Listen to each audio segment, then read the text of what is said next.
And I'm back, everybody. What's up? How's it going? We launched. We've had 2 days of yield, baby. And now we get to watch the system unfold. Everything that we've talked about, everything that we've speculated on, now is the time to see what actually happens. I've had a lot of conversations with people, both publicly and privately, and the speculation was fun. Seeing like what could possibly happen, what might happen, what's probable, what's not. That was all fun. But now the conversations we get to have, these are a little more fun, or a lot more fun, because they're real. You know, as we all know, this is an immutable smart contract. So the numbers that we see, they're locked and loaded. There is no changing it. And so that's partly what we're going to do today. I did some small calculations, nothing crazy, really quickly before the stream started. And I want to share those with you guys. And I want to do a little AMA. I want you guys to ask me questions. Um, I'm your guys for the next, hopefully, at least an hour. We'll just chat, hang out, a little celebratory stream for people, for my community on my channel. I'm looking forward to hanging out with you guys. So let's see who's in the chat. Hexkin Satoshi, Hex Down Under. We got Just Being Frank. Of course, Jawa is in the house. Good to see all of you guys. Hydrology 101. Summer Solstice. Mr. Prophet 74. What's up, man? Let's see what else. How do you turn Hedron into a money printer? Stake it, baby. Stake it. Yes. Let's go, Iron Hex. Good to see you in here. Be mindful, Bree. What's up, Mudhog? Let's see who else. Billmont, Godfather, Sister Failure, Bullish. What's up, man? Yo, shout out to Bullish for the awesome production for that Hedron marathon that me and a bunch of other streamers did. I'm sure most of you guys caught it. Great work, man. You made that a lot easier for all of us, and the coordination was awesome. Let's see. All right. Derek, CI, Tex Hex, to the moon, and Worden up. What is up? All right. So we'll start with this question from To the Moon. Can you please remind me where the yield comes from on the what's a pool? Yeah, that's a really easy one. It's the same as all the other pools. It's one, just inflation. So new coins being printed out of thin air. And then it's the previous day's burnt Hedron divided by the t-shirt rate. Yep, that's it. Man, there's been a lot of excitement about the what's a pool lately. I'm seeing a lot of videos about it, and a lot of other streamers getting really excited about it. My boy RH Max is getting real excited about it, and it's cool to see him come to the light, or the dark side, however you want to describe us. But yeah, it's just inflation to the moon. Let's see, guys, go ahead and start throwing your questions in the chat if you have any, or even just topics to discuss. I'm happy to talk about anything ICOSAHEDRON related, and even like generally crypto related. I'll start pinning them as I see them, especially while I'm going through the small couple slides that I have for you guys. But yeah, when Moon, sir? I think we might already be there, man. We just don't know it yet. But soon, always soon. 4 more weeks. Oh, what was I gonna say?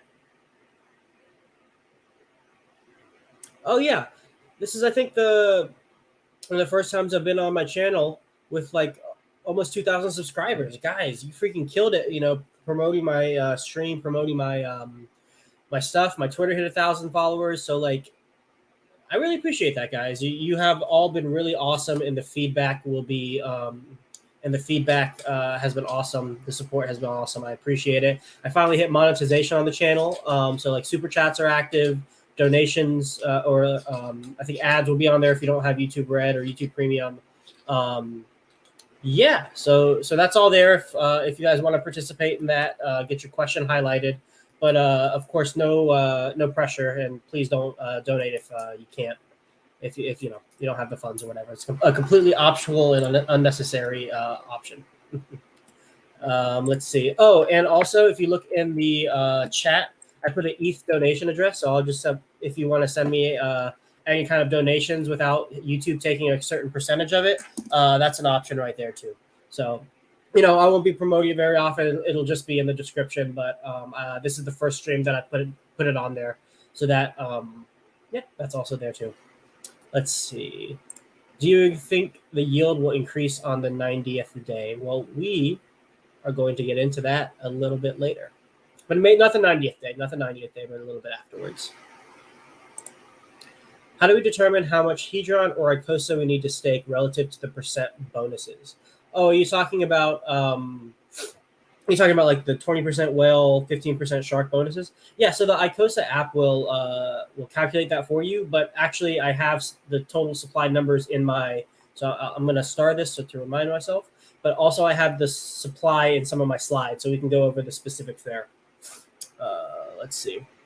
Put my ring on. Yeah. Let's see. Sup, Sloth. You think ETH merge next month will affect our stakes? Apparently, we get 2 chains: proof of work, proof of stake. Yeah. So from what I've heard about that, it's like if we get the proof of stake, the miners will just fork Ethereum, basically like a system state copy kind of thing, similar to what Richard Hart's doing, except it's still proof of work. And so we're going to get a copy of everything that we're doing there. And, it'll retain some speculative value. It probably won't be the most valuable in terms of price, but like we're still yielding. Like it's still decentralized yield. The mechanics work the same. Nothing's really changed all that much outside of the validation that's underlying it. So it's just free money, Yeah. And the cool thing about that is like it's another chance to like run some of these arbitration plays that you can do on Ethereum, but maybe for some reason it might be a little bit more lucrative to do it over there because less people are paying attention. So yeah, that could be something cool. Yeah, 803 days. Yeah, man, it's been pretty cool. A lot of subscribers have come in really quickly. Bobo, Carl, yeah. If you know, you know. We can talk about that later too. We are all the sloths, sir. Yes, we are the sloth address. We're going to get that. The NFT pictures are going to be sloths. I'm telling you there. You heard it here first. Let's see. How are you feeling about the QTY of the quantity of HSI sold to the conduit? Has it met or exceeded your predictions? Oh, that's a good. Yeah, that's the main juicy piece of information I have for you guys. So we are going to get into that for sure. Let's see. Maybe also time to have some more ETH in the wallets. Yeah. It's always good to have Ethereum for gas fees so you're not stuck. What's up, GRC? Good to see you. Crypto Nate, always a pleasure. Great to see you in voice chats too when you're there on Telegram. I appreciate that, Godfather. So do you think there would be less selling of Hedron if staked Hedron had better ICOSA returns? Yeah, theoretically, that is what would happen. Like it's actually pretty cool because we have a whole day lag period. So like we can kind of see like before the day ticks over how much Hedron has been burned that day. And it's like, oh, this next day payout is going to be really big. So that might incentivize people to lock up some Hedron. And oh man, we have the first Crypto Sloth super chat. And it is an honor for it to be Gifford. Thank you, Gifford. And congratulations. You get the title of first Crypto Sloth super chat. I appreciate it, man. Thank you so much. Let's see what else we got. Yes, the auctions are incredible. GRC, stick around. We got some good numbers, and if you can wake Sam's ass up, I'm sure he would like to see these numbers too. He was tweaking earlier about all of this stuff this morning and like the other morning. It's awesome to see him getting so like pumped up about and excited about this stuff. Let's see. Will our staking bonus change as the pool or supply becomes larger or smaller? The staking bonus is calculated at the end of your stake. So if you, at the end of your stake for the ICOSA pool, if you end it and then that amount of ICOSA that you staked, your principal, is 1% of the total supply that exists. So not the stake supply, but the total supply, the liquid supply, then you get a 20% bonus.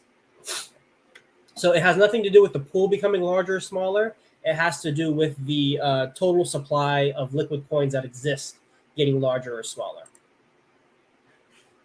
Let's see. Do you think in the future years the amount of Hedron being burned will trend up? I find it interesting as hex share rate goes up, ICOSA yield may trend down. So yeah, for some time it might go up, but as the price of Hedron goes up, as the mintability of Hedron decreases, actually it might start trending down a little bit in token terms, which actually makes it even more crucial to get a good staking position in ICOSA or Hedron now, so you can maintain your position relative to everybody else. But presumably, as that happens, because the hex price will be going up, presumably, which means the Hedron will be going up as well. And so you'll be getting less coins, but like the dollar value or other units of account that we use, those might be staying similar. And so it's like if we decrease by 50% the yield, Excuse me 1 second. If we decrease the yield by 50%, but the price of the token 100x's, like, are you that mad? Like, is it that big of a deal? And the answer is, at least to me, not really. Hey, we got another one. Let's see. Crypto Nate. Hey, now I'm the second. I appreciate that, man. You are the second. You can put that mantle on your wall. Oh, let's see. Hedron does have a good payout from Meow. Yeah, it does. Super Troopers. Let's see. Hey, I appreciate that, Ren. I'm just sharing the information as I think of it, and so here's the cool thing about the system, right? Normally, in like economic systems where we're trying to profit, gain wealth, financial freedom, etc., it's like a competition between everybody. Like you want to hold the good information tight, not let it go because it gives you an edge over everybody else. And so with ICOSA and Hedron and Hex, it's actually kind of the opposite, or at the very least, it's more beneficial to share the information because other people extracting value, other people understanding the system deeply triggers events that will pump my bags greater than anything that I could do on my own with just the information that I have. So like me sharing this is because, there is a selfless component where I do want to help as many people reach financial freedom like I'm trying to reach as well. But also there's a selfish reason in that other people can begin to extract and provide value in a way that I don't have to be like paying attention to things at all time. Value just accrues and I get to take advantage of it as well. So it's a little bit of both. Hey, let's see. Hey, yeah, so this is Nomads. If you've ever heard, it's like a 2-guy rap group. I like them a lot, and I bought their beanie a while ago. Not as much as the trifecta we've seen merge lately around here. Thanks for your time. Yeah, no problem, man. And yeah, Sandy Beach, what's up? Good to see you. Always a pleasure to see you in the chats, everybody. All right, what else do we got? Where do we find liquid ICOSA numbers? So if you go in the Telegram and you type in ! address, the token, the contract will go up there, and then there'll be a button that says ICOSA, like a hyperlink, and then you just go there, and then it'll show you like the total supply. And then if you go to the ICOSA app, and then if you hover over like the pool shares, like the total number of points, I think the supply of coins shows up there too. Actually, don't know.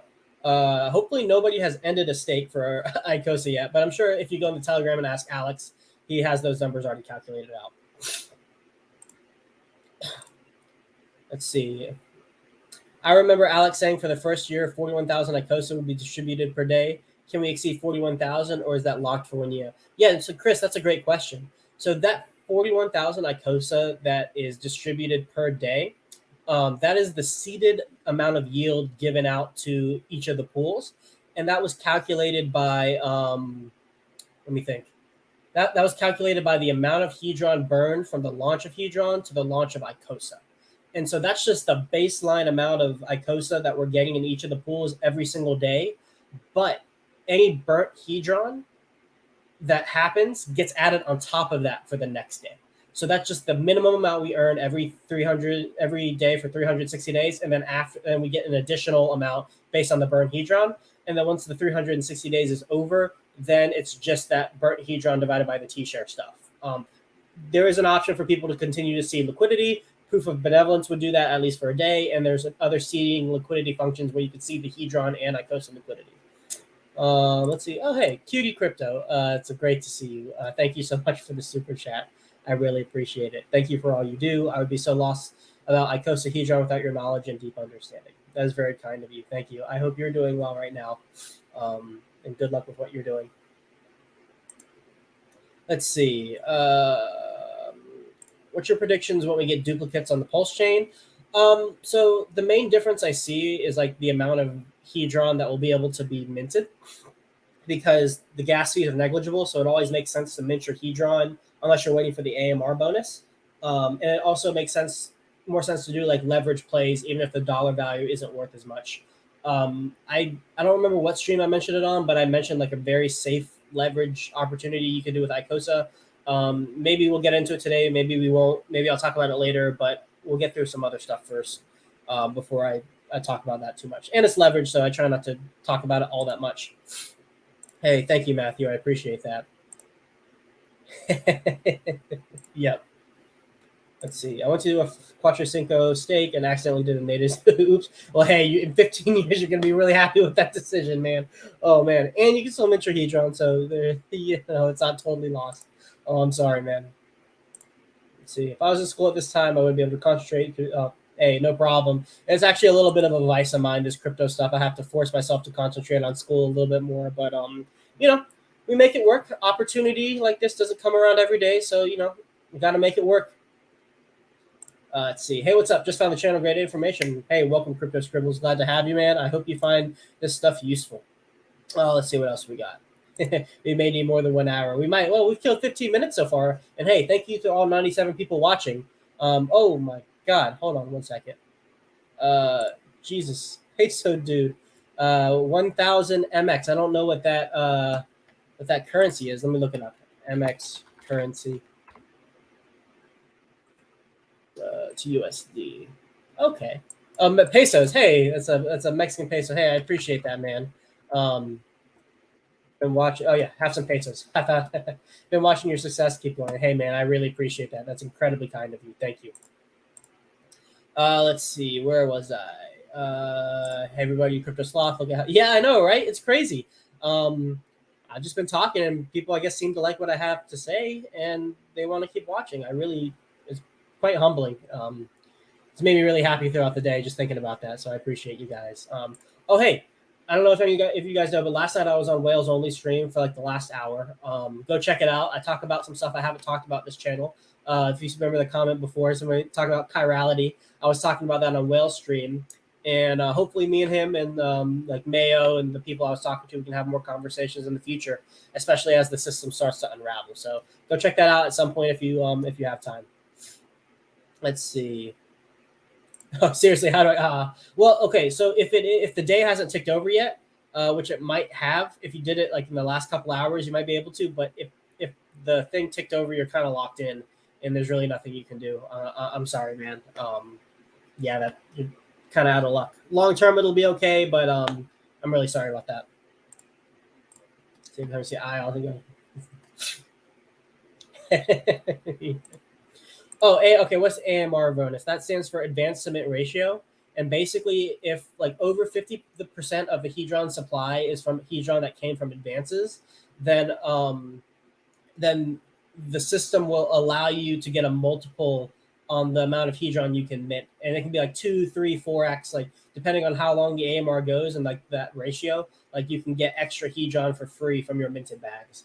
So that's like a strategy that really early on people were talking about, like, hey, I'm not going to ever mint my stuff until like we get an AMR bonus if it ever comes. It's not a guarantee. It's basically just a failsafe of the system to make sure there's enough Hedron available on the market or liquid for people to pay off their advances. Because you can imagine if there's more Hedron that from advances than from mintable, a lot of people would have trouble paying off their advances, and it would be like a hyper liquidation event in an unhealthy way. Yeah. Yes. Merle the Pearl. Hit the like, people. Hit the like. Hit the subscribe if you're not. If you want to keep seeing me. If you don't, it's cool. Let's see. If you stake Hedron for 30 days and the stake ends, if you don't, end the stake does. Wait, if you stake Hedron for 30 days and the stake ends, if you don't end the stake, does the stake Hedron? Yes, it does. So there are no maximum stake lengths. They're just minimum stake lengths. You have to serve at least, for this case, the night for 30 days. And then after that, yield keeps accumulating. Now just keep in mind, if you add any more Hedron to that stake, then it starts over and you have to wait 30 days or if you bump up a class, 60, 90 days or whatever. Let's see. All right. I think we're getting down to it. Everybody chatting in the chat. Good to see you. All right. Yeah. Did you just do it because you have till first 00 UTC to cancel any pending stake? Yeah. So if it says pending stake, IronX, like you have time. If not, sorry. Oh, right. Okay, so we have hit the end of the chat. What do you say we get into some slides, guys? Isn't a Crypto Sloth stream without slides, right? All right. Boom. Okay. Awesome. All right, so let's go. So I calculated some stuff really quickly, some overview numbers for the entire system. And we're just going to go over them. And I got one nice, like, kind of stream of numbers that I think you guys are really going to like and that I'm really excited about. So here's some stuff. So for the hedron pool, about 12 trillion hedron, which as of current price is about $28 million, is staked. And what that means is we got about 12 trillion hedron that is taken off the market at least for 30 days. The majority of it probably for more than 30 days. And so that's just $28 million of sell pressure taken away. Congratulations, guys. Hedron is a little less dumpable now. For those people who are worried about the dumpability of hedron, we have $28 million of supply taken off the market. And of course, as price goes up, that will go up as well, which is pretty cool. Now we also have the ICOSA supply here. So there are two different numbers that I took a look at. The liquid amount of ICOSA, so that's the amount of ICOSA in liquidity pools or people's wallets, just ICOSA coins that exist, is about 654,000. And then, but in the stake pool, there's 7 million. So there's over 10 times the amount of ICOSA that was minted in these first 2 days have been staked. Yeah, which is pretty cool. So the vast majority of ICOSA is being staked, and there really isn't much out there on the market to be buying.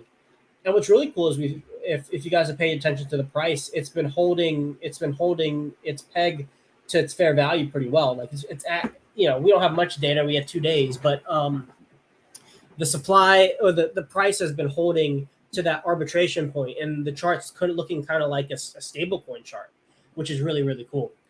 So far so good. Let's see. And there were only 860 wallets or 860 holders of this token. So yeah, that's not a lot of people, Congratulations, everybody, to has ICOSA, because you are a top 1,000 wallet automatically. Everybody's a top 1,000 holder as of right now. But yeah, so because of this liquid number, the 654,000, if you just stake 6,540 ICOSA, that's going to get you a whale length stake. So that'll be a 360-day lockup period. And then 654 will then be a shark, 64 would be a dolphin, 6 then it would only take about 6 to get a squid position. So not that much ICOSA actually. These actually, Chris, I'm not sure about that, to be honest. I'm not sure if it includes the staked addresses or not. It might not. But presumably any of the addresses. Well, yeah, so it would increase if any addresses staked everything and then didn't have any liquid. So you could plus or minus, 10, 15% if you want to say like 10% of everybody staked everything and didn't hold anything liquid. Where was I going with that? Yeah, so it doesn't take much ICOSA to get a long lockup period, which is pretty good because most of the staked ICOSA is locked up for a long period of time. Which, I've heard some concerns or some questions about hey, once this ICOSA stuff starts coming out, won't it just start dumping because people will sell their yield? And the answer to that is yes, people will dump some of the yield that are locked will be dumped.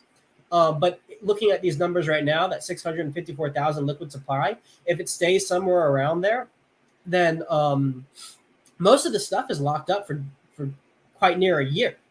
So it's going to be a long time before we start seeing significant amount of ICOSA yield coming out, at least from the ICOSA pool.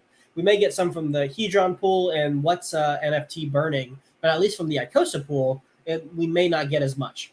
And I don't have the numbers for it, but the ICOSA supply yield, the ICOSA pool yield is much more concentrated, i.e. there are less people participating in it than in the Hedron pool. So there's a more concentrated supply that would come out from the ICOSA pool than the Hedron pool. So ICOSA that drips from the Hedron pool would be potentially less drastic negative sell pressure because more people are holding the coins, while ICOSA coming from the ICOSA pool may be a little bit more. Yeah, so that's a cool little metric to see. Let's see what else.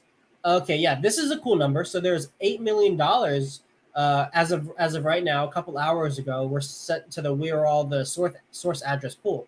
And this, as of right now, is 54 million hex, 1 trillion hedron, about 2.3 million USDC, 500K DAI, and interestingly enough, 25 million maxi. I think the We Are All the SA pool is like the number 2, 3 largest maxi, maybe number 1 now. I actually have to check, but it's one of the top 3 maxi whales in the system. And cool thing, it burned 1 million maxi. So the owner or the entity that controls the We Are All the SA contract in that wallet, it kind of did a little show of support, show of camaraderie with the maxi community, which I really like, and it enriched everybody who's still holding liquid maxi. So that's super cool. It's friendly to maxi, and I like maxi here. We all like maxi here. So yeah, if you're holding liquid maxi still, 1 million got taken off the supply, so your percentage of the pool has gone up. And guys, keep so Blue Bone, it's by far the biggest maxi wallet. Okay, so it's number 1. It's all the way up there. Guys, keep throwing questions in the chat. I'm still keeping the chat. I'm keeping an eye on the chat, and as I see questions, I'm going to star them for after this presentation. Okay. So just keep dropping them, whether they're related to what I'm talking about or not. Just throw them in there. All right. And also, it's good to see you, Blue Bum. I hope you're doing well. Yes, Sandy. The What's a Yield is awesome. So yeah, We Are All the SA is cool, but we're gonna get it going. We Are All the Sloth address. That's gonna be the real name for these NFTs. Yep. So this is good. 0.3% increase for maxi. Yep, it's beautiful. All right, now let's get into the numbers that I am very excited to see, and that is the HSI buyback statistics.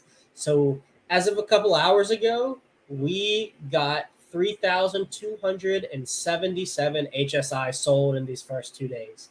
That's pretty sweet.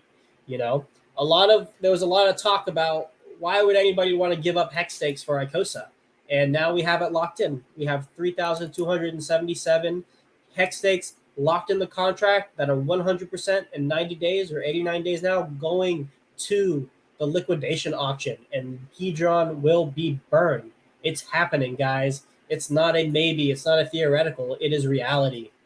And so, yeah, the total T-shares is about 29,000 T-shares. That's crazy, guys. And I went ahead and calculated the potential amount of Hedron that could get burned in that on that big liquidation day. Now, keep in mind, these numbers that I say, it might not all happen in one day. 3,277 stakes is a lot. And so everybody might not be able to, it's really hard to keep up with all of this. So maybe all the first bids won't be made, but maybe they will, because a lot of people will be paying attention to it. And, amongst all that chaos, like, it's possible you could scoop some cheap deals, like something that goes under the radar that nobody else sees. You may be able to get a super cheap hex stake, which if you really wanted to, you could throw back into the HSI buyback and get ICOSA if you really want to. Sorry, I'm just going to show that. Okay. Let's see. Okay, so 29,000 T-shares. So 29,000 T-shares, the amount of advanceable Hedron that you get is 161 billion. So we automatically have a solid shark position for the amount of advanceable Hedron, and that's the minimum amount that's going to be burnt. So at the very least, 161 billion Hedron is going to be burnt on that day or multiple days. Now, as we know, hex stakes have been going for much more Hedron than like the initial bid has been going for. Like we've seen like single 1 to 5 share T-shares go for a couple billion Hedron, which is really cool because there could be a multiple, or there's a high probability of a multiple being added on top of this 161 billion. Now we can actually estimate this number a little bit with the Hedron fair value price. And so Hedron right now is about an 83x away from its fair value. And so that's the dollar value of a B share divided by the average stake length. And what that number actually does is calculate the average cost for each stake. So it is like the theoretical value that Hedron should be, but also at the same time, it's like how much, on average, how much is one of these stakes worth in dollar terms if you were to go on the market to buy hex and then stake it for the average stake length. Now, it's important to keep in mind for that 161 billion advanceable hedron, I did that. I calculated that number assuming a Quattro Cinco stake for all of the stakes. And so I did that because, and Gifford helped me out with this. He looked up at all the stakes, and basically most of them were like 5, if not pretty close. So this is a it's a rough estimate, but it's fairly accurate. So what that means, if Hedron is a 63x away from its fair value, and we make the assumption that people will at least approximate bidding the amount of money that it takes to buy that hex stick off the market, maybe a little cheaper, maybe 1-for-1, maybe like 95%. But what that means is this 61 billion turns into 13.5 trillion hedron burns if all these stakes go for their fair value, right? 13.5 trillion hedron burned if all the stakes go for fair value. Now, guys, the 41,000 ICOSA that we have each day that comes out from the previous hedron burnt from the months before ICOSA existed was 3.4. This is 10 trillion more hedron. This is 10 trillion more hedron being burned in a single day or in a smaller period of time that will be paid out much quickly because it's the previous day's hedron burned divided by the T-share rate. So it's not being distributed over a whole year. You're getting paid the next day. So you need to be kind of similar to how, like, if there's an emergency end stake and you're not staked, you don't get that payout if you stake afterwards. It's the same thing here. If you're not around in that staking pool when this liquidation auction is going on and the day ticks over and that yield is paid out, you miss out. There's no way to get it back. So it's very important. Make sure you have your stakes in. Make sure you have your hedron stakes. Make sure you have your ICOSA stakes. If you want WTSA stuff, get your WTSA stuff. Like, all of it's going to be paid. That 13.5 trillion hedron, that divided by the T-share rate gets you. It is what goes to each pool, not divided by 3 for each pool, but each pool gets it. So the ICOSA hedron and the WTSA pool are all opportunities to capitalize on this potential hedron being burned. Gifford, thank you. 97.3% of Quattro Cinco stake. So I'm off by about like 2.7%. So you guys can run the math on that. Let's see. So yeah, now if that amount of hedron gets burned, then that's 14.79% of the total hedron supply being burned in that period of time. That's pretty crazy. Like a 14.79 supply sink in a couple days. Hedron will be a lot more valuable then. And at minimum, 0.18% of the supply is going to be burned. And so that's a solid shark position. No matter what, a shark is getting knocked out, and at the most, 14 whales are getting knocked out, and 7 sharks are getting knocked out. So that's the spread, guys. That's what we're looking at for the liquidation auctions coming up. Now, we'll see if this is the biggest liquidation auction ever. It might be. It might be the biggest one because there's a lot of FOMO and there's all the attention's on it. Yes. All the attention's on it. But, how many of these stakes are going to be recycled for more ICOSA? Because we just saw the potential of the payouts for all of this yield based on this one instance. It could keep happening. Like, hedron is going to lose a lot of sell pressure because of this, plus the hedron that's locked up. And then a lot of ICOSA is going to be paid out to people. And so basically, if the price of hedron goes up, we're starting to push towards that a dollar value of hedron that would incentivize people to take out advances. And if we get that, we could potentially get more liquidations if people don't pay off their advances. I feel like I'm forgetting a part there, but basically, yeah. And then, okay, so yeah. So then, of course, let me move so you guys can see that. There we go. So, yeah, if 13.5 trillion hedron is burned, then that would equate to 58.3 million ICOSA distributed to each pool as yield. Now, each pool then is getting 7x the current supply of ICOSA. Okay, so the payout for that day could be pretty high. if we get that much ICOSA, if that we get that much hedron burned in these liquidation auctions. Now, looking at these numbers, and especially because this is a public stream and people could see it, and as the hedron gets burned, and we see the liquidation auctions happening, and we can get a live count of how much hedron is getting burned. There is a possibility that induces FOMO to stake more hedron to get into this pool, to get some of that yield, and it might incentivize people to buy hedron off the market, or buy hedron off the market, maybe both to bid on the liquidation auctions, but also to stake. And at the same time, might incentivize people to buy ICOSA off the market. And if that happens, if enough people start buying it off the market, then it might go above the arbitration point, which is really, really cool, because guess what that does? That pushes HSIs on the liquidation market again, because people will be using the HSI buyback feature to take advantage of that R point, which means in another 90 days, we have more events happening. And so not just that, people may send other HSIs to the smart contract to get ICOSA to make sure they're in for this big day of yield.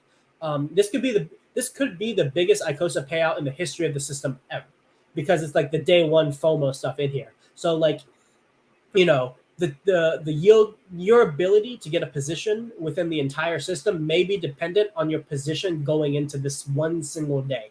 And now, if you remember before, we were talking about here. I'll go back up. We look at the this ICOSA supply and how much of it's staked versus how much is liquid.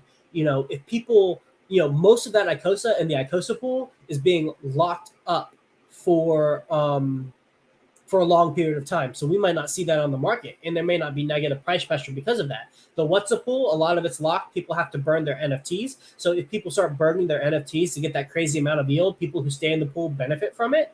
And then, of course, for the hedron pool, the whales that were getting the most are staked out the longest, and the people who are staked the least amount, the smaller players, are going to get less of the ICOSA, but they'll be the first ones to get it liquid. So the majority of that ICOSA, this 58 million, which really it's more like 160, 170 million for all three pools. Most of it's staying locked up. It's really, really not. It's really, really not getting put on the market. Like at least immediately, it's going to drip out over time. And if it drips out over time, that allows for that ICOSA intrinsic value, the price that it's stable against, it allows it to be it makes it stronger. Like the longer it stays in that range, like the stronger it is. And so the more time we have, we're in people's minds and on the price chart, we see it oscillating against that stable value, or really it's go up and to the right, oscillating with the t-shirt rate as it goes up. Then people are going to have more confidence buying it when it's lower, because they know that over time it reaches it, and people will obviously arb it back down. That one's pretty safe to bet on. Let's see. If something drips out over time, usually again, I disagree with that. Depends on how it drips. I would say it's better to have a drip than all at once in some ways, so that you don't have just like one huge event. But I could see the argument of like one huge event is better because you just get it out of the way. I think it's a give and take. In this scenario, I think, well, so you can make the argument that Hex is the same way. Like Hex stakes drip over time and inflation comes out over time. But what the oh, well, let me think. Oh yeah, so it's like a Hex stake in that Hex drips over time, but because not all of it's coming out at once, it allows the price to go up.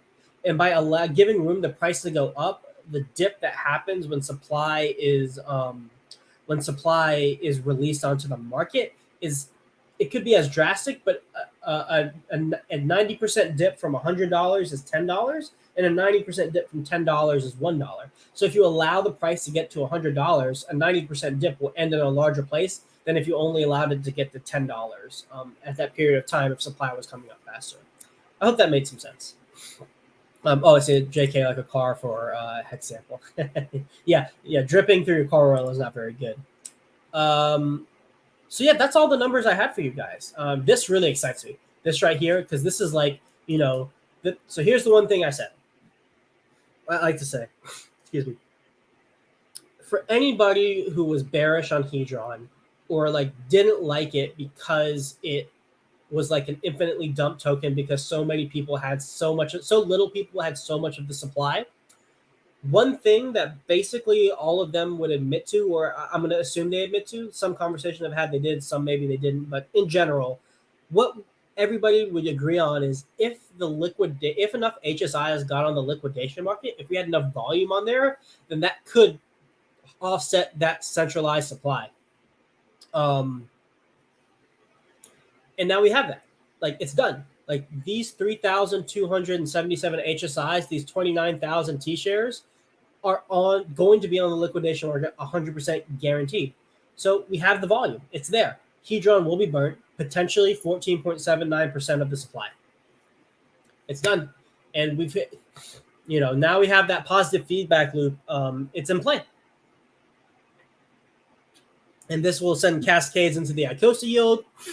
The ICOSA yield will incentivize price appreciation or economic movement in ways that will potentially put more HSIs on the liquidation market later. And we might just get this nice steady stream of HSIs just going to the liquidation market, people bidding on them to burn Hedron, increasing the yield, which then gets people to want to get back into the pool because they want to get some of that yield because they know more of it will come later. But yeah, that's what I have for you guys. So I'm going to stop sharing that. I'm going to bring myself back up. And then I am going to invite some people on. They may or may not come, but we'll see. So yeah, anybody who I shared that StreamYard link with, and I'll share it out again. If you guys want to come hop on and chat with me and answer questions, come hang out. I'll be on at least for another, hopefully 20 minutes. Make this round this off to a solid hour. And if more people come on to hang out, we'll chat. And we'll go as long as we go. Okay, let's go. Hey, thank you, Dose Plogger. This is fire YouTube. I appreciate that, man. Let's see. Technically, Hex went from 0 to 500 billion tokens in the first year of AA. That's hyperinflation. Yep, that's true. It went up really fast, really quickly. And that's kind of like what Hedron did. We got 2 years back supply of Hedron in the first day. Yeah, I think so. I know there's a lot of conversation amongst certain, like within influencers, and a lot of people really like deflationary tokens and like fixed supply, and that supply goes down over time. Like that's what they like, and they are right. Like fixed supply, deflation, pulse chain, pulse X, these things are great. They're awesome. They're amazing, but I don't think that's the best distribution model. I don't. I think hyperinflationary periods at the beginning that taper off, that become asymptotic towards 0, I think that's the better model, my personal opinion, because it allows entrants to get a large percentage of the supply, people who potentially will protect the price early to get a large percentage of the supply, and then it makes it difficult over time. And that's why I like the T-shirt rate, because it essentially facilitates that. All right. Oh, hey, we got a special guest in the house. Dollar Cost Crypto. Hey, you look good in black too, sir. And great stuff with Richard Hart on Fresh and Fit, getting him to talk on different streams, podcasts. You're doing great work for the community, man. Shout out to Dollar Cost Crypto Mindset course. Go check him out. Shoe, baby, shoe. And we got a special guest in the house today. You guys all know him. The man with the champagne waterfall plan. What's up, buddy? What's going on? How you doing? Dude, I'm doing great, man. How you doing? Good. Just trying to keep up with all these numbers, just like I'm sure you are. Yeah, man. Dude, I appreciate your help in the chat, like getting queuing all those stuff on HSI Watch and stuff.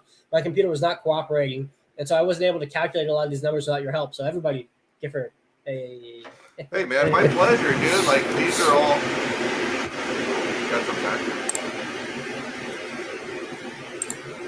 I don't think that was me. Oh, you good? I got some background noises. Oh, there it goes. Whatever my fan was. My fan was on. It's a little hot. That thing's loud. Sorry, man. No, you're good. I was just gonna say, yeah, no, my pleasure, man. It's those are numbers that we all try to get, at the same time. So it's like, why not help each other? Try to Try to get all the Absolutely. numbers put together because there's a lot of them, man. There's a lot of different things to look at, right? There's so many ways to look at it. And the cool thing is, like, the more ways you can look at it, the more, like, the cooler the system becomes, right? Because, like, you all of a sudden see how all these data points connect and then, like, feed into each other, as money and economic energy flows through each part of the system. Oh yeah, absolutely. It's nuts. And yeah, I did catch your stream with whales last night, dude. That was awesome, dude. Like you were on point. I don't know if you had your energy drink in for the day or what, but you were just slaying it, dude. I was actually like really tired. I just got back from jujitsu, and I just got back from like getting my ass kicked for like an hour, and then I'm like, all right, let's get it together, man. Like you're going on whales, like it's like let's show up, and then like it worked out, like. Yeah, man, he was really receptive, and you probably had your spidey senses going from coming from the gym, man. So that was great. But no, he was like really receptive. He's really wrapping his head around it, and it's really cool to hear because a lot of us have been following him and listening to his videos for a long time now. So it's nice to see him kind of branch out a little bit and do some cool new stuff and dive into some new stuff. Exactly. I knew Wales liked it from just kind of how he talked about it when it first came out. He didn't say much about it. I think he was like, yeah, I'm not sharing this kind of stuff with you guys, not this alpha. And so, but I knew he always liked it, but it's nice to like hear him verbalize his opinion on it just because I think he gives a good perspective on all this stuff, Oh yeah, absolutely. Definitely. So what's the most exciting thing you're looking at after this last zero UTC kicked over? Oh, dude, it's the HSIs, man. That's the thing I was most excited about. Like that was like the main data point. I'm like, this is what I want to know. And like, my expectations have been exceeded. I was hoping for 1,000 HSIs. I was like, 1,000 is a solid number, and we've tripled that. And it hasn't slowed down. Like the first day was like a solid like 2,600, I think. And then like this next day, like there was still like a couple hundred HSIs being sent to the smart contract. So like it's not just like the day one FOMO stuff. Like it's a lot less, obviously, but like it's still a substantial amount. So so let me ask you this. I don't mean to put you on the spot, right? But this will be fun. Okay. Fun thought experiment. So the most HSIs I've ever seen on the market at the same time, like in liquidation status, is 3, right? Yeah.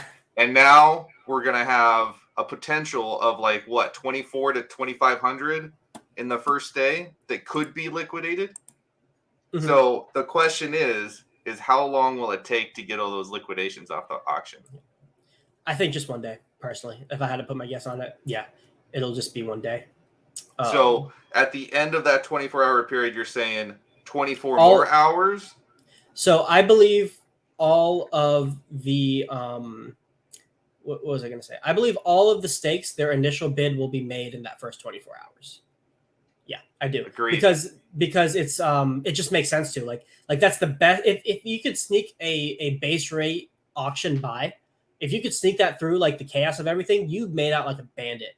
Like it's essentially free hex. It's essentially free hex. It's exactly what it is because you get that hedron at the end of the stake back. So you are going to be made whole if you just wait. So you just get all that free hex and all that free hex accumulated over that stake. All that hex accumulated stake, it's all free. So I think people will just be going and just like making those first bids to try to get it. And then once that first bid happens, then it's this chaos of like, oh my God, look at all these stakes. Like the timer's going down. Like, what do I do?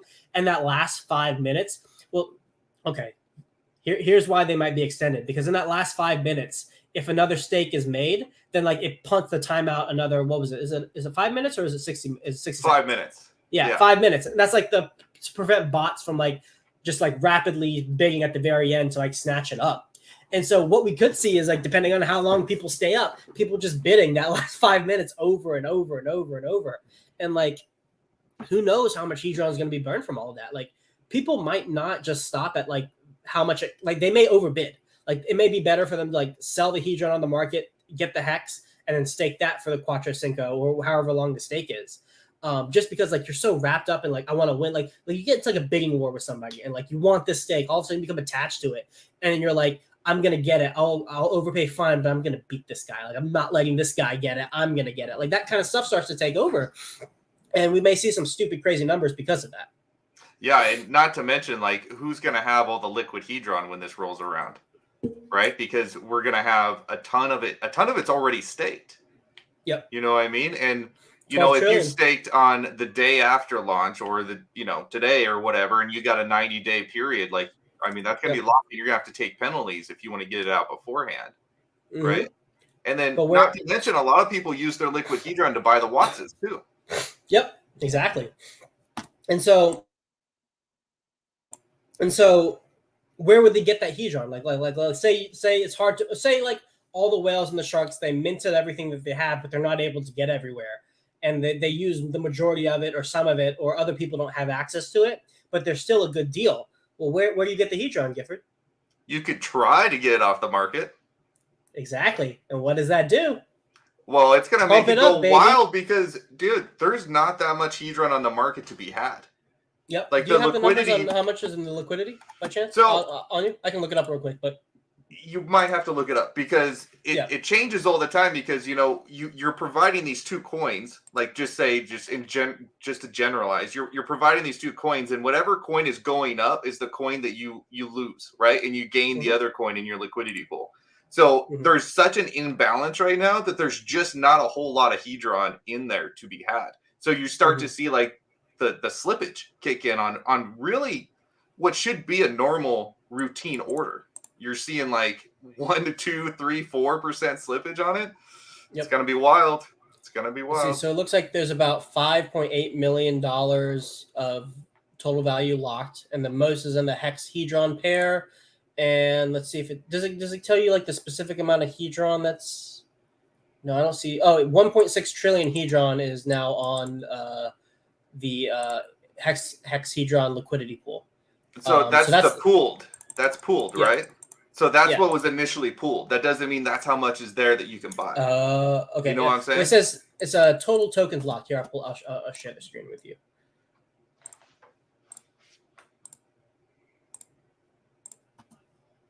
There we go. So this is what I'm seeing. Yep. So that's the number I'm looking at right there. So here's another question. What are the chances that we see some of this liquidity get pulled prior to the auction? Good point. Because that's another way to get it. Like, oh man, I want to bid on these stakes. I don't have as much mintable because I put it all in LPs. Let me pull it. Yeah, that's a good point. That's a good point. That may increase the volatility. I didn't think about that. That's a really good point. Increases the slippage. Yep, increases the slippage. So it makes it even harder to get it off the market. Maybe the OA will do it. Actually, that would be really interesting. Wouldn't it be interesting to see the OA start to bid on stakes? Yeah. That would be very. Somebody posted that on my tweet earlier today. Yeah, they're like, what if the OA went in and just like bought all the HSIs at like market value? I'd be like, whoa, that'd be a lot of burnt hedron, first of all. And then second of all, what would the OA use the HSIs for in a benevolent way? Like, what would be the strategy? And it could be, I mean, it borrows again against it to get the ICOSA to create a liquidity pair.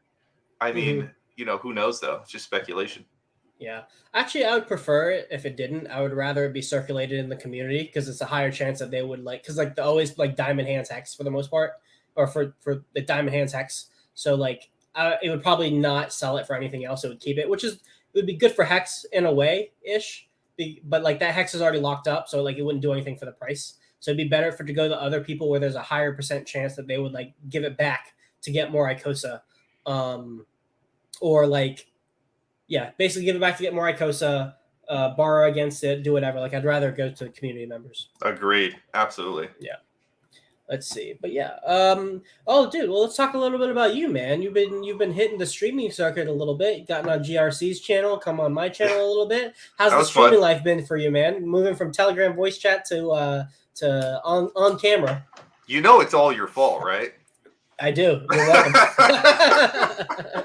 It's all your fault. You got me to go make a split-second decision, and it's like, hey, jump on it. It's like Alex is on there. I'm like, yeah, I'm jumping on. I'm not gonna let that opportunity slide, right? So ever since then, it's just like, all right, fine. You know, like anybody who wants to stream, like I'm down, and I've got a couple lined up, you know, possibly in the future here. So it's just fun for me, man. It's just fun. It's a fun way to talk about what I'm interested in, and to kind of share some ideas and you know, just get some feedback, really. So it's nice. Yeah. Well, you've been doing great, man. And I'm really glad you're putting yourself out there to talk publicly, because Where was I going with that? Well, because you give great information. Like you give really good information in the voice chats, and like people have picked up on it. I hope you make your own channel. It will get you pumped up, get some followers, and to the Gifford Ware channel. We'll see. No plans in the future right now, Mhm. but we'll see. You never know. So what about you, man? What are you excited in these first 2 days now that some of the dust has settled, some of the, our central nervous system has recuperated a little bit from that first day?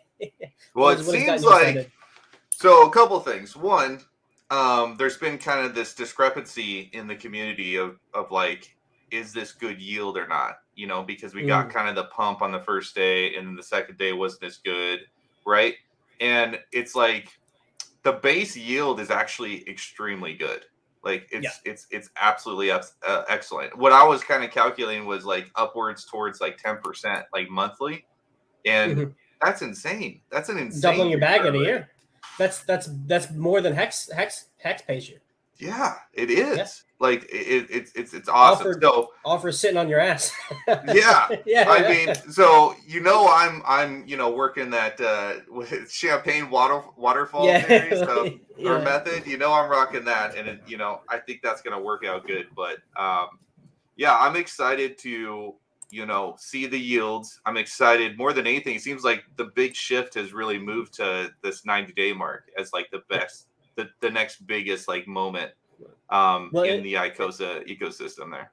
It'll be bigger for at least the ICOSA yield, not the Hedron. So like I think day one was really big for Hedron yield, like the Hedron that you get into the ICOSA pool, because so much Hedron there was so much Hedron advanced on from the HSIs being sold. So that was really big. And then the WhatsApp pool was also really big because there were a lot of bonuses from 5555s. Yes. Right. So like those two yields were like hyper inflated versus like what they will normally versus like the average over time.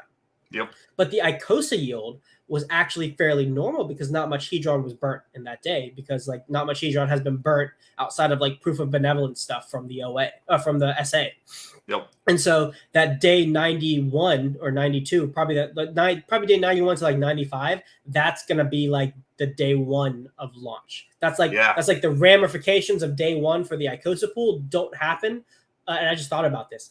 The ramifications of day one don't take effect until day 91. So you have 3 months to get your position and to get essentially a day one FOMO. And we can all see it coming, right? Like we can all see that day of yield coming. And I just calculated out at least to get like some kind of ballpark of where it might run. And like we may be seeing a 21x in the supply of ICOSA in a single day. And like the only people who are getting it are people who are already part of the system. So hopefully that does some good stuff for the price. I hope you guys start FOMOing. Absolutely. Well, it's just like, how much of a cascading effect are we going to see? Because we know, I mean, we could almost pretty much guarantee we're going to see some sort of price action with Hedron, right? I mean, we can accept that we're going to see some sort of supply shock go down. So if we see some sort of spike in Hedron, and one of its primary pairs is Hex, and it pulls Hex up with it, and Hex by default pulls ICOSA up with it, are we going to see a scenario where maybe pre-day 90, we start seeing a lot of arbitrage happens, which then creates more HSIs, which then get borrowed upon, which then throws like a pre-90-day like payout, like almost. Yeah. Well, I know like people are like, yeah, go ahead. No, sorry, I cut you off there. No, I was just going to say it's going to be wild to see what happens. Yeah.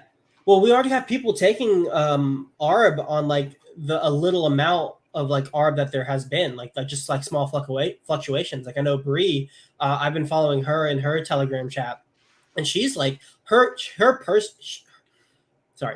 just her alone has like sent over like 2 million hex 5555 to take advantage of this ARB. Yep. Right? Like one person taking advantage of this. Now, of course, like that's a finite, like you could spread that same amount over multiple people, but like even with the small amount of ARB that has been available in the first 2 days, we see a lot of hex being locked up 5555. Yeah. 3.3 million. Just her alone. Like just her. One person.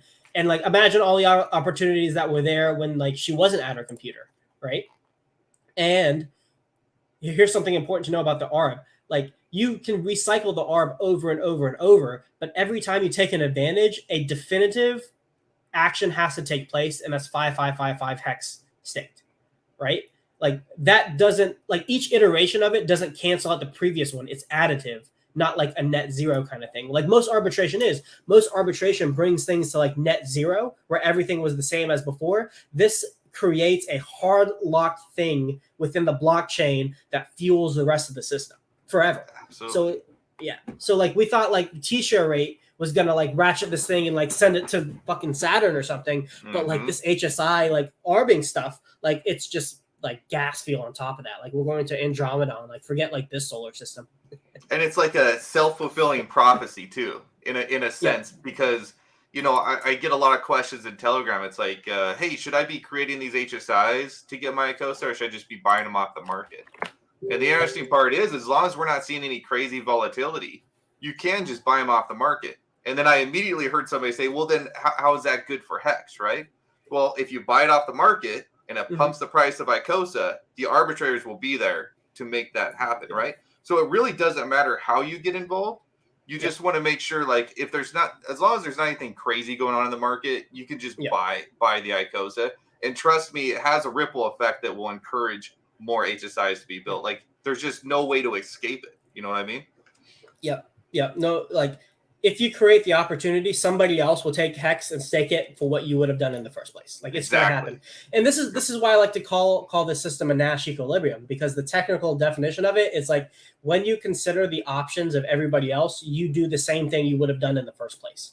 Right. So like all you have to do is maximize your own value for your personal situation, and then everything else just follows. It doesn't really matter. You don't have to act in a selfless way for this system to inflate, to generate value. You just have to do what's best for you in your situation, trying to extract the most value you can. Not to mention how it's like a scale on controlling the actual circulating supply of ICOSA, right? Yep. Because anytime you get a pump in ICOSA, it's because there's more demand than supply. And then the arbitration, it puts more ICOSA supply back into the market to meet that demand. And it just constantly like balances that scale. And I just think it's the most fascinating thing I've found in quite some time. This stuff really excites me. Gam, the chirality is becoming more and more apparent. Yes, sir. Yep.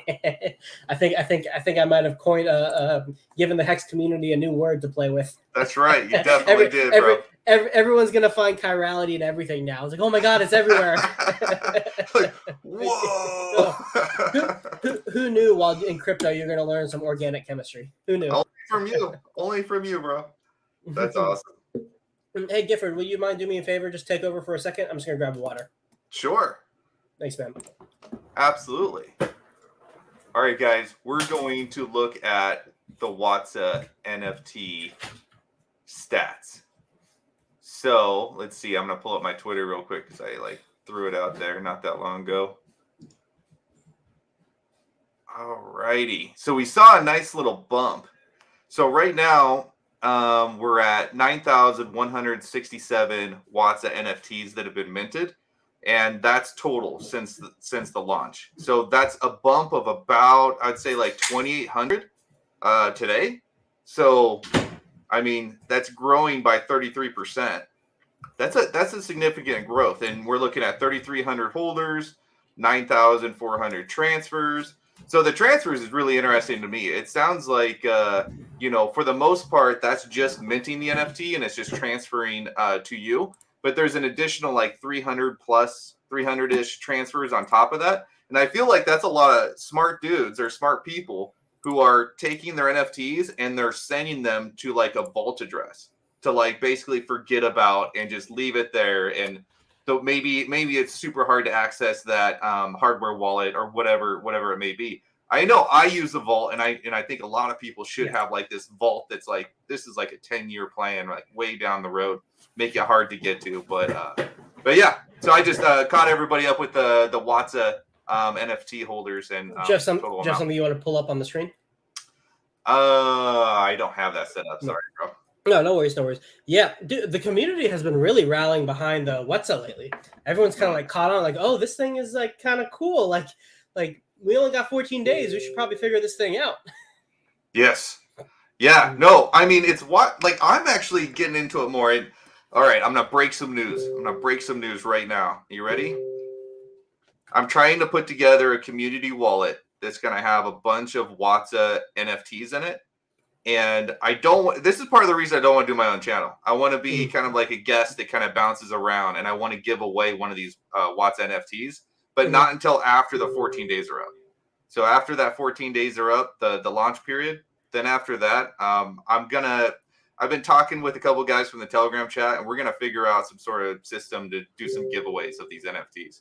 So it's not going to be anything major. They're not going to be massive NFTs, but definitely something worth winning. So. Definitely gonna do that. I like that. I like that idea a lot. I think that's really cool. It'd be interesting to see if we get like a pooled what's NFT by the time it ends. That'd be funny. Yeah, tell me what you think about that idea. I think it's a great idea. I mean, like, why not? Could be fun.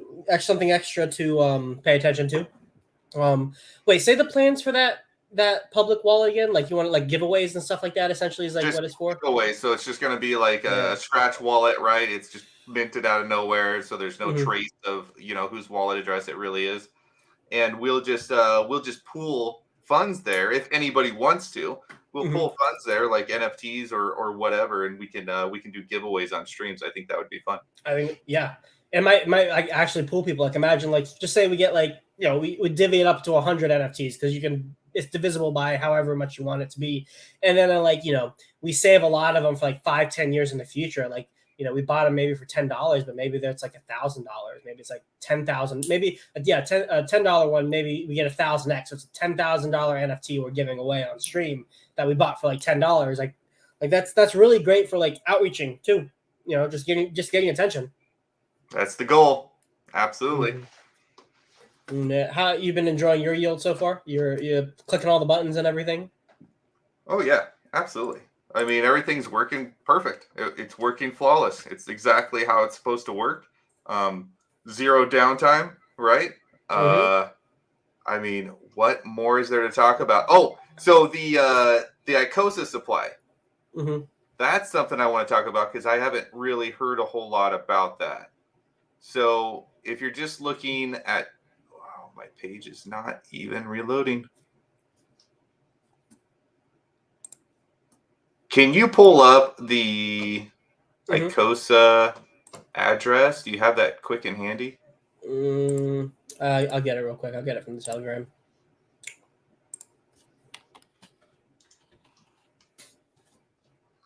I'm going to pull it up on Etherscan. Yeah.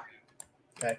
Oh, and guys, questions in the chat. I've been keeping an eye on it. I haven't seen too many. Please ask your questions, and we will answer them. Okay, just real quick. So we know that how much is pooled in the state real pool? Quick. We got someone else, a nice regular on the stream. What's up, Max? All right. What's going on, Max? Nice to meet you, Gifford Ware. Nice to meet you. We had talked about this gentleman coming on 100% uptime sometime. As a surprise guest, I can't reveal if he's coming or if he's not coming, but we'll see. You heard it here first, everybody. That's the clearest answer I can give you. You didn't hear it first here, everybody. You didn't hear it first here. Exactly. Well, Sloth was supposed to come on this past weekend, but then it all got derailed by this ICOSA thing, and it all got screwed up, and it was terrible. But we worked it out. I don't know, man. I heard you become quite the NFT G-Gen in these last couple of days. What's up? Only that one. That's my favorite one. It's beautiful awesome. System, man. Beautiful system. I keep telling me I get on my stream, I tell people that Sloth was right. I get on his DM and I tell him he is right. I get on his channel, I tell him he is right. Everyone, Sloth was right about Hedron, ICOSA, and he was probably right about WhatsApp if he ever mentioned it to me. So yes, thank you, man. Settled.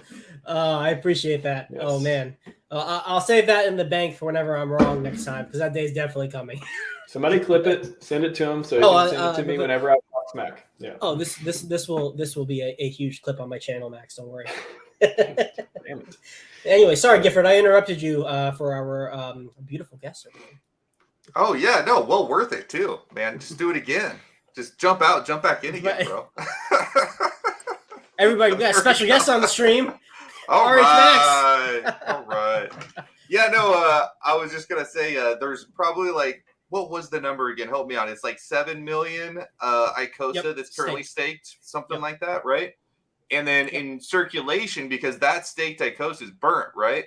So in actual circulation, it's only 680,000 ICOSA that's out there. So if you pull up the wallet address, it'll show the total supply on it and the holders. 875 holders, 10,000 transfers, right? So pretty cool stuff. Yeah, these numbers right here, right? Oh. Hey, there it is, more or less. Yep. Yes, sir.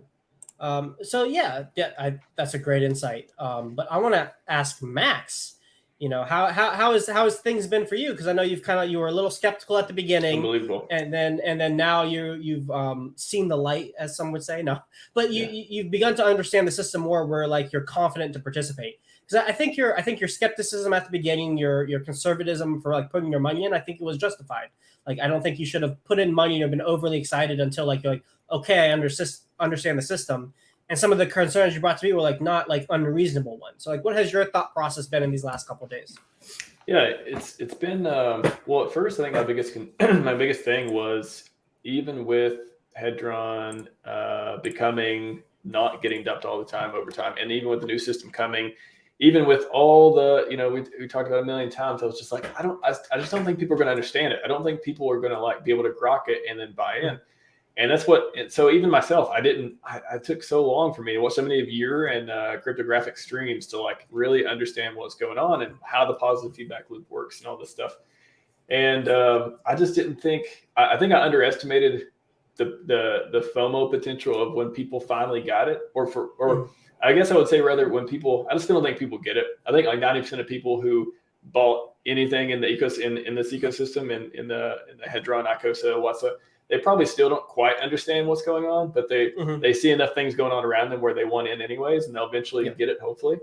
But I think that's the biggest thing I underestimated, was just how many people were going to be able to get on board with such a thing when there's all kinds of other shiny objects out there that's just going to pull them in different directions.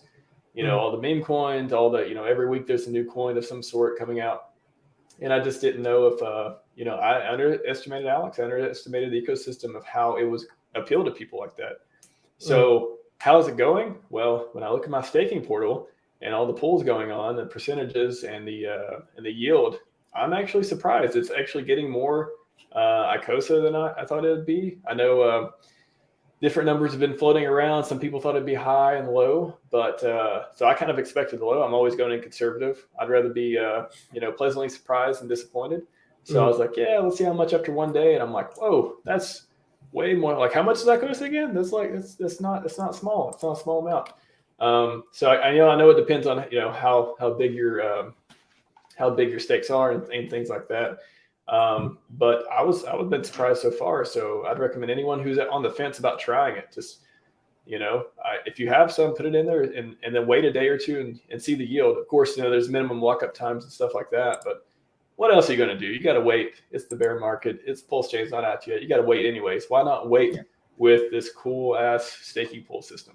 Yeah, exactly. I think that's great. I think that's a great kind of synopsis of like, just where the system's at, because you're not wrong. Like, it is a very complicated system if you want to understand all of the nuances, all of the relationships. And like, it is true that because adoption is like the prerequisite for success, if you have like intellectual or like cognitive barriers to entry because of complications, like that isn't an unreasonable place to cite for like, well, maybe we won't get people.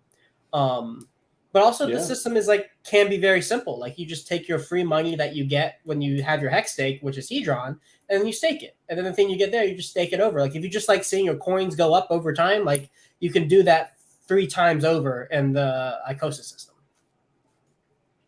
I think I still have some, maybe a couple questions we can answer on stream that I'm still wondering about too. So I see you could add to stake on those. So these type of stakes, when you make them in ICOSA and Hedron, if I click the button add to stake, is it going to like create a new stake, or is it going to just like how does that work when you add to your, how can you add to a current stake? I guess that's the question. You take this one, Gifford. Oh, me? Yeah, you take it. So when it comes to the Hedron and ICOSA staking, right? Those two staking pools, you can only have one stake per wallet address. Okay. So if it says if you're adding, then you're adding to that current stake. Now there's two functions to the whole staking process.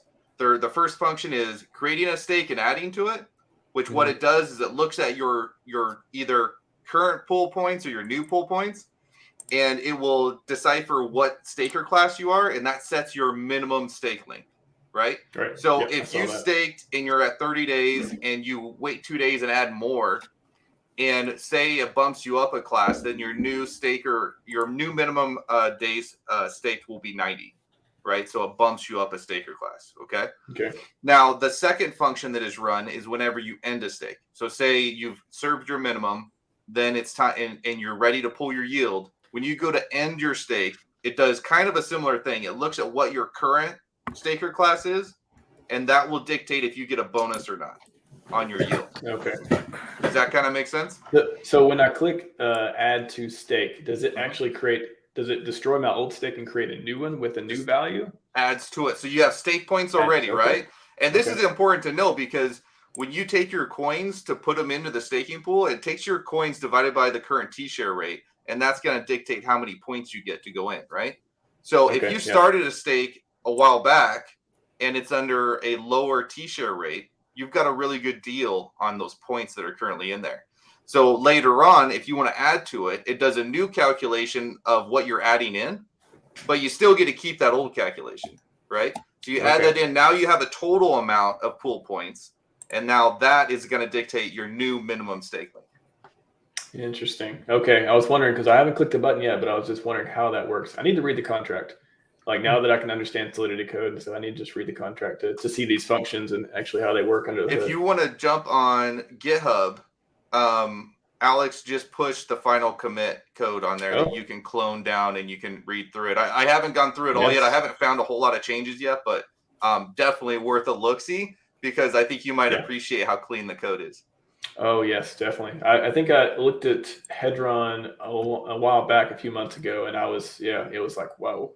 Like, I started becoming a fan of Alex a while back, and of course I underestimated him, as I'm probably not alone, but my story before I said a few minutes ago, the code quality alone, I think that should be I was talking to Rags about this. I think that's another pattern to look for in the community to know about good projects is, like, can the people who are making them, like, are there a lot of intelligent people who are, regardless of the price, still involved in the project, still promoting it, still working on it, still thinking of new features? You have people in think tanks that are just cannot get enough of this certain projects because of the code quality, because of the ideals behind it, because of the game theory. I think that's a really good pattern that people should pay attention to, so you don't end up underestimating projects like ICOSA and stuff like that.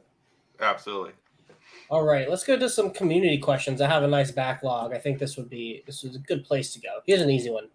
Can we scrape off yield of ICOSA before 90 days without penalties and restake them, or better to wait after a minimum stake period of 90 days? So you cannot scrape any yield with this system. You have to wait till the end of the stake to get any kind of yield. And that's where Gifford's like champagne waterfall thing comes into play, because it's like you set up multiple, just briefly, I want to go through some more questions before I let Gifford talk about this. But most generally, it's just you have multiple stakes, and the shorter ones you're able to end stake to compound that yield into larger stakes or other smaller stakes over time. But no, don't end your stake trying to compound yield. There's no way to do it without incurring penalties unless you wait the whole stake length. So how does the penalties work too? Because I see that when you make the stake, it says you may get a penalty if you end early, things like that. So how can you compare that to Hex and the penalties in it versus this, or is it totally different? It's linear. So like if you serve 1% of your stake and you have not served 99%, then your penalty is 99% of your principal and 99% of your yield. You serve 50%, you get 50% of your principal and 50% of your yield. That's how it works.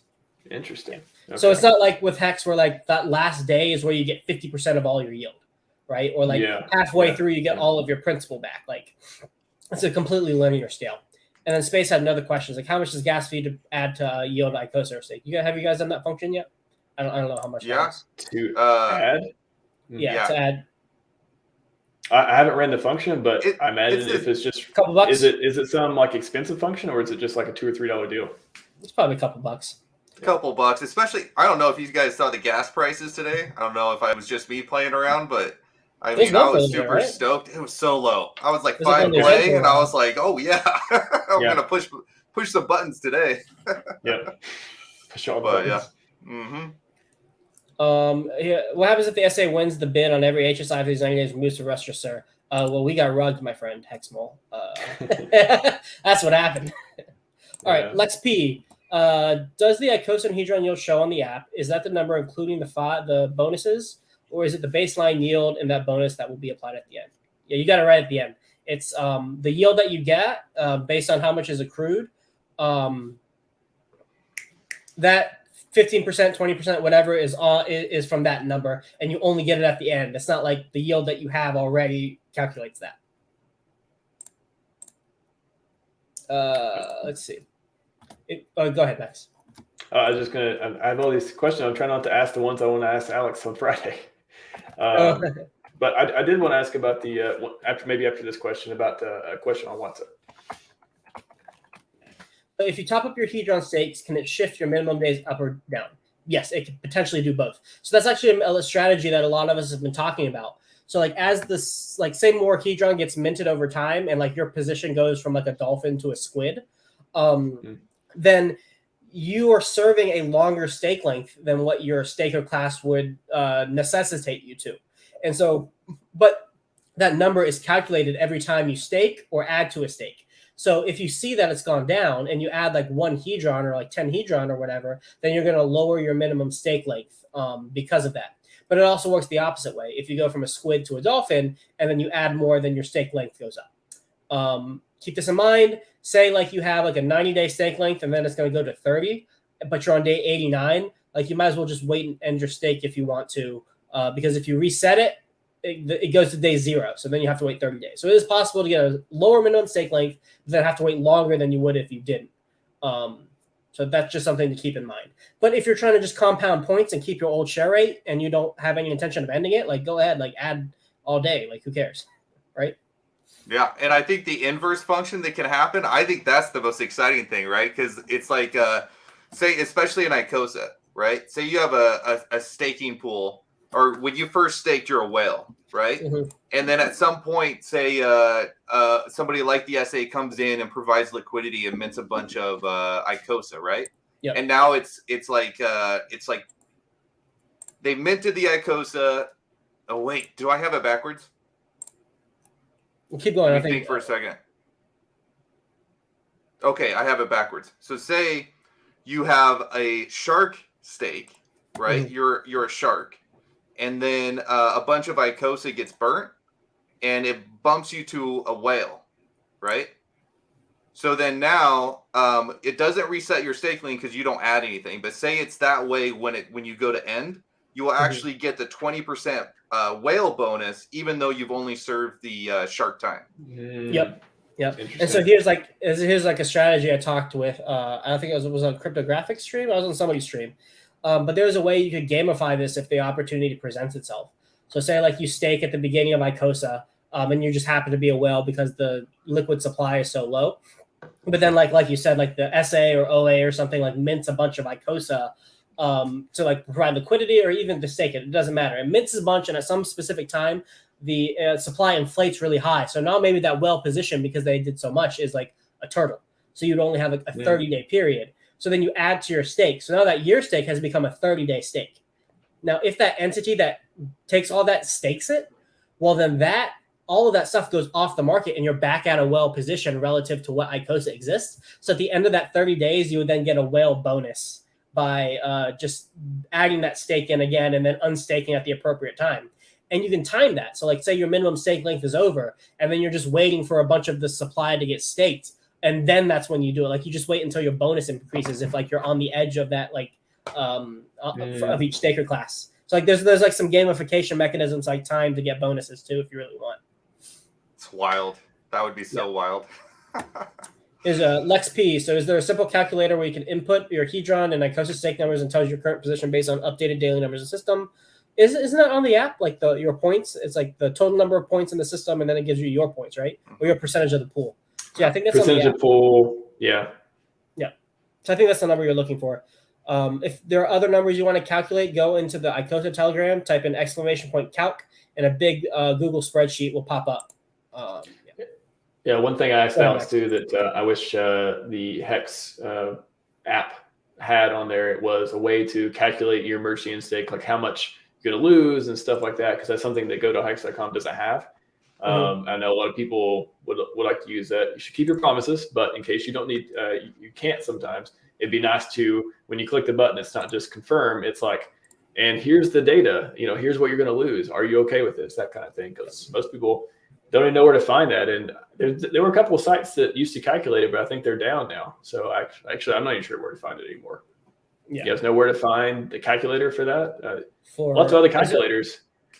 For how much? So if you merchant and stake, what you're actually going to get back, the exact number for Hex or ICOSA? For Hex, yeah. Staker app has that. If you plug in your address. Okay, Staker app. Yeah, if you're not other than Staker app, if you're using the web UI or using anything else, is there another calculator, another website that'll tell you? Not that I know. Actually, still up. Yeah, I'm not aware.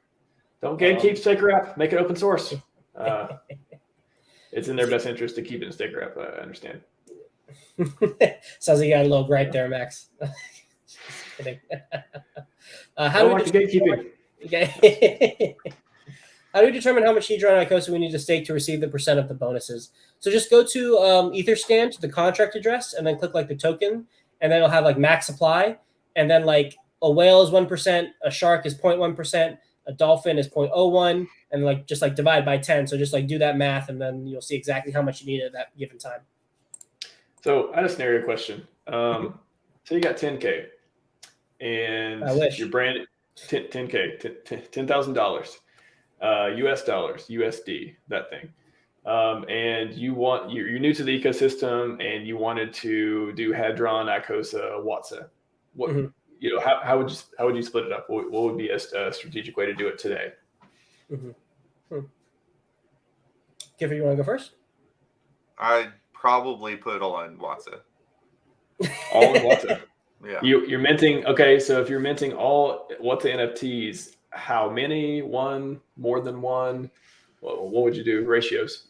That could be a personal thing, but one of the most common methods would be if you got 10K, right, then you would want to do a 5K moon bag, right? And then you would do 5 1Ks. So you could start off by calling that a 5-year ladder, but at any point in time, you can push that 5-year ladder off by just simply not minting it, right, and not claiming the reward. So that 5-year ladder could turn into, a 50-year ladder. I mean, who knows if you just never need to actually claim the reward. But the only reason I say that right now is because this WATSA NFT pool is going to be done with. You can always get into the other two pools at a later date. But right now, the WATSA NFT is probably the most lucrative way to stack an account a little bit. Okay. That's interesting. Because I guess if you're doing that, I would break it up into even smaller chunks than just a 5K and then 5 1Ks, because you're going to want to be nuking some of those stakes to get your ICOSA. So I would even go down to like the $100 level. So you could as the yield gets higher and higher and higher, you can probably nuke some of those smaller ones and start dripping into the ICOSA pool. That's actually not a terrible strategy now that I think about it. Like you think, go all into one of the pools. Like, dude, are you crazy? But like, because that's so limited and like the yield may catch up eventually to like what you would have had if you just like did it normally in the first place. Like you just like sent some HSIs and you bought some hdrn to stake. Like it may even out at the end and even exceed it because that yield is like adding up over time. But I would actually, if you wanted to do that, I would still recommend like taking like 1 to 3K and then like splitting it between like the hdrn and ICOSA pool, because I think you're going to want to, especially the ICOSA pool, because I think you're going to want to capture some of the hdrn rewards over time, because as hdrons are sold to the market, that's like dripped hdrn yield. And so I think you'd want to get a position that is earning you hdrn as soon as possible, because like we were saying before, some of this stuff could be like 1 day type of events where like the yield is really high for a day and then it reduces back to like an average type of yield, and I don't think you want to you want to capture some of that over time. But like if you're in the WhatsApp pool, then that's equivalent of being in the Hedron pool. Like it's kind of the same thing, because the yield is the exact same. Like both pools get the same amount of yield. One is just you're not being diluted over time. Well, the actual the bonuses are what changed my mind. Like I figured I was like gonna be all in on the ICOSA pool, and then I will do my 30-day staking, my champagne staking with my Hedron pool, so that I could have those available for the auctions, right?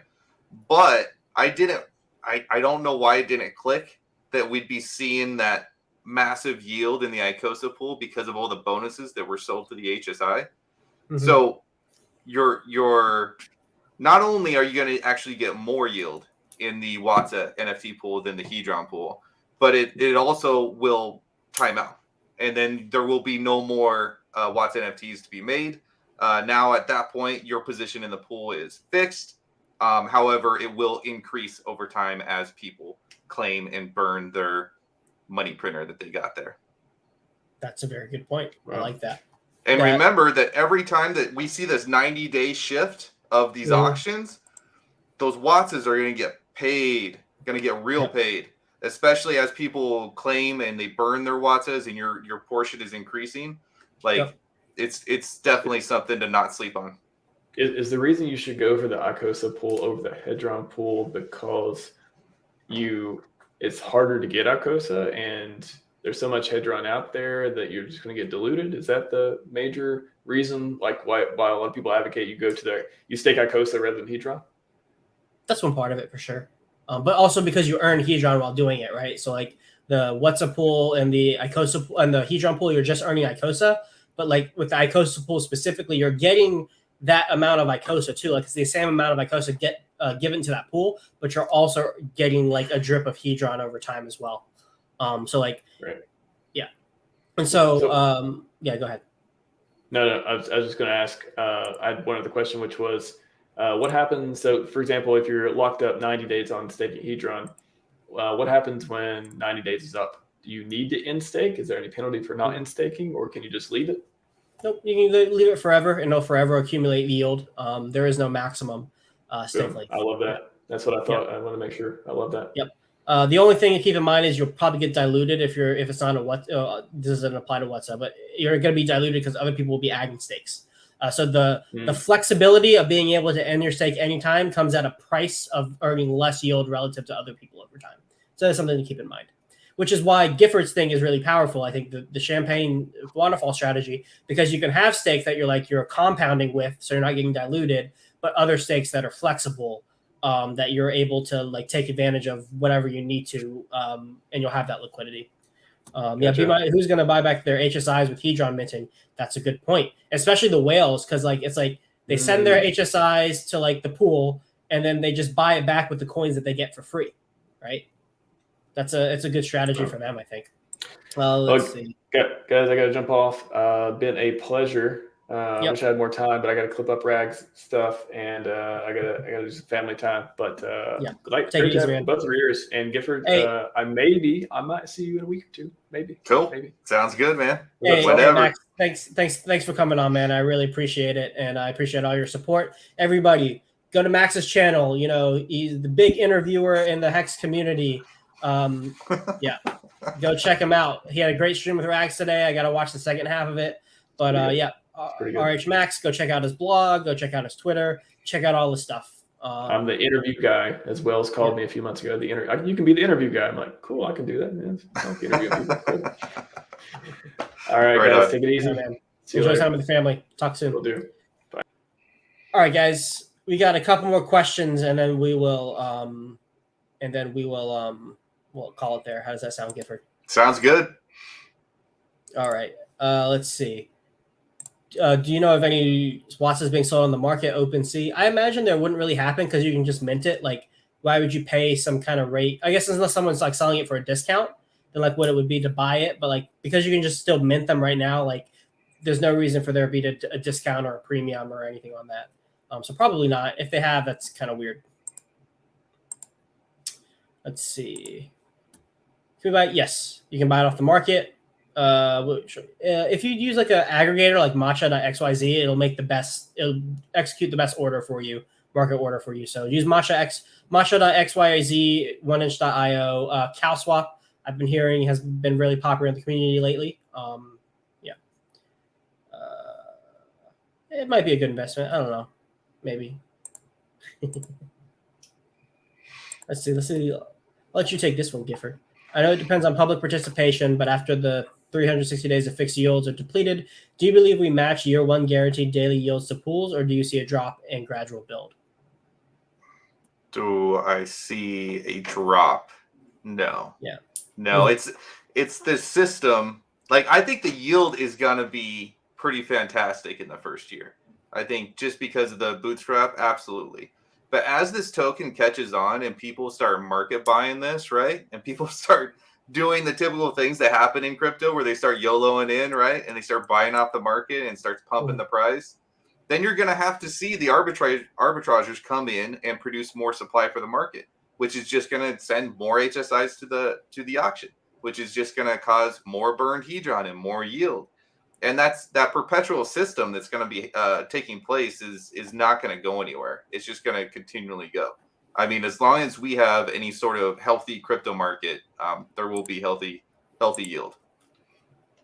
Yeah, and Bree has a good point. So stop buying ICOSA off the market. It's pointless. If you want ICOSA, get Hex, max it out, tokenize, sell the contract, or she will arb it. Well, and this is something me and Gifford were talking about earlier, where it's like, if you think about it, does it actually matter if they buy it off the market or not? Like if they buy it off the market, then you're just taking Hex off the market, staking it. And if they take Hex and stake it off the market, well, they're just staking it. So like maybe have people buy it off the market so you can keep making all that money, Bree. But either way, like Hex ends up 5555 anyways. It doesn't really matter what avenue we take. It's either directly or one step removed. I think the only key part to that that should be remembered is that if you're doing that method, like hopefully you've made HSIs before, hopefully you understand how the whole system works. And the only reason I say that is because somebody had taken a lot of Hex and staked it for a very short duration and then sold it to the contract. And they basically got pennies on the dollar in terms of ICOSA in return. You have to stake these for Cuatro Cinco. There is no reason to stake them for less. And in that picture I pulled up of all the years that are in between, 1 and 15, there's a lot. I mean, 2.7% of people who sold HSIs that were not Cuatro Cincos, I mean, they didn't get a good deal. They just didn't. So if you leave it in the hands of the arbitragers, they're going to do it right, and they're going to send it out 15 years. And then when you go on the market and just buy it, if you're not ready to deal with all of that and you just want the token to stake it, it is a much better recommendation to just buy it off the market. And if it pumps up, then Bree's right there to pick it off. And I think that's a good point where it's like, guys, don't send anything less than 5555. Like you're just losing money. Like you're leaving money on the table. Just see that Hex stake out, right? Like just see it till the end and get that yield. Don't shoot yourself in the foot by sending anything less. Hey, Rick in 305, thank you, brother. Thank you for the $50 super chat. I really appreciate that. I hope you've been enjoying the stream, man.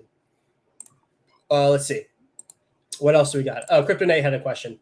Can you explain the point system and how it's similar to T-shares, if it is at all? Yeah, that's a great point. So it's the same as T-shares in that they're both the accounting mechanism for inflation. So like every single point, just like every single share, is entitled to the same amount of Hex for shares and ICOSA or Hedron for ICOSAHEDRON. And so like your payout relative to other people is how many you have, but each individual unit of accounting gets the same amount. And so, but they're different in that T-shares go up over time. Points get harder to obtain over time. So both get harder to obtain over time, but T-shares do intrinsically and points do because of T-shares, because points are calculated by the number of coins you stake. I think it's times 1,000,000 divided by the T-share rate, something like that, right? If I have that correctly. Yeah. So yeah, there you go. They're the same. They're pretty much the exact same thing, just called different things. Let's see. Can you elaborate on a ICOSA algorithmic stablecoin comment? Give it all you take this one. No. I didn't want to have to disagree with you at the end of our stream. Oh, perfect. Yeah, this is the perfect time to do it. So, well, you're going to have to elaborate on it first. I disagree. I don't think it could be used as a stable coin. And there's a couple of mechanisms in it that will make it just as volatile, if not more, than Hex itself. Okay. So yeah, let me go over the stablecoin argument, and then we'll get your rebuttal. So basically, the stablecoin nature of ICOSA surrounds the fact that it has an intrinsic value relative to the HSI buybacks, right? So like whatever the cost of ICOSA is, and you can do it in Hex or the dollar value. But if this is that point, if it's above it, people will arb it down by making HSI, selling it, and then selling the ICOSA on the market. Or if it's below it, people will buy it because you can get a better deal on that ICOSA by getting it off the market than doing an HSI buyback. So people will just take all of that economic energy if they want to like get a higher amount of points in the ICOSA pool going into the market, and then you hit equilibrium. So it's always stable to this point that exists based on how much ICOSA you can get off stakes. Now, it's not a stable coin in the same way that USD is a stable coin, where it's like this flat line forever. Because the HSI formula is divided by the T-share rate, as the T-share rate goes up, the intrinsic value of this coin also goes up, specifically in terms of Hex. So like, and actually, let me pull it up. It actually looks kind of like this. I have it. I pinned it in my chat. Nice. So I'm gonna pull this thing up.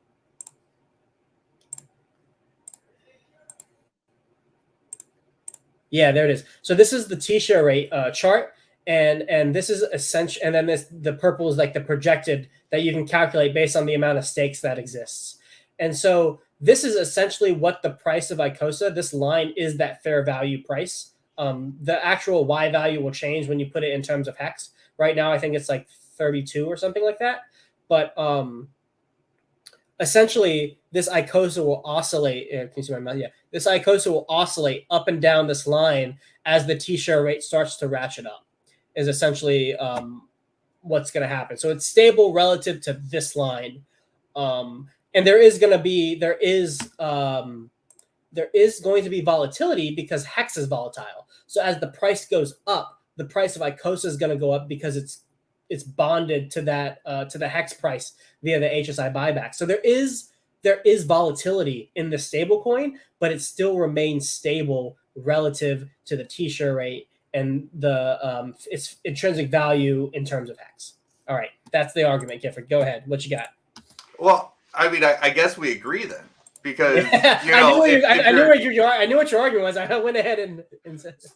So yeah, so it does it. So there's going to be this moving part of the equation is the moving arbitrage point, right? Mm-hmm. Because, thanks to the T-share rate, right?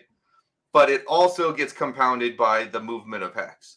Because if you saw somebody come in and just buy a ton of Hex, and we know that the supply is low or the liquidity is low, right? And say they double the price of Hex, mm-hmm. then that means in that same instance with the T-share rates the exact same, mm-hmm. the value ceiling of ICOSA will double as well. So if Hex doubles to 12 cents, then ICOSA fair value price will be $3.80. Yep. So not only are you riding this train of volatility up and down, but you're also being affected by the T-share rate. Yep. So it's going to look. I think there's something to be said about watching the price action of ICOSA in relation to the T-share value. Mm-hmm. I think that's a chart that would be definitely worth keeping an eye on. Mm-hmm. But if anybody's thinking about like de-risking from the market by buying ICOSA, like that part's not going to work. Yeah. So I think we have the same argument. Like I think we're saying the same thing in different ways. To me, it's it is still a stable coin because it's stable to that intrinsic value of the HSI created by the HSI buybacks. And so let me see. So right now the fair value is 29, about 29.3. And if we make it, say, the Hex share rate 25,000, then ICOSA, the Hex to ICOSA fair value becomes 31. So as the T-share rate goes up, that Hex to ICOSA fair value also goes up. So it becomes more expensive to get ICOSA in Hex terms. And then there's volatility in the USD price, but that ratio will hold true because the ARB is so powerful. Yeah, and if you want to take it a step further, I mean, right now it's not a big factor, the hdrn price. Like when you're taking an HSI, especially an HSI that has matured a little bit and has mintable hedron in it, as the value of hedron goes up, it also increases the value of that HSI that could potentially be sold to the market too. Yeah, I think Bree has the right idea. You can ignore the math, but the last part. But ICOSA will track percent gain in share price, not hex.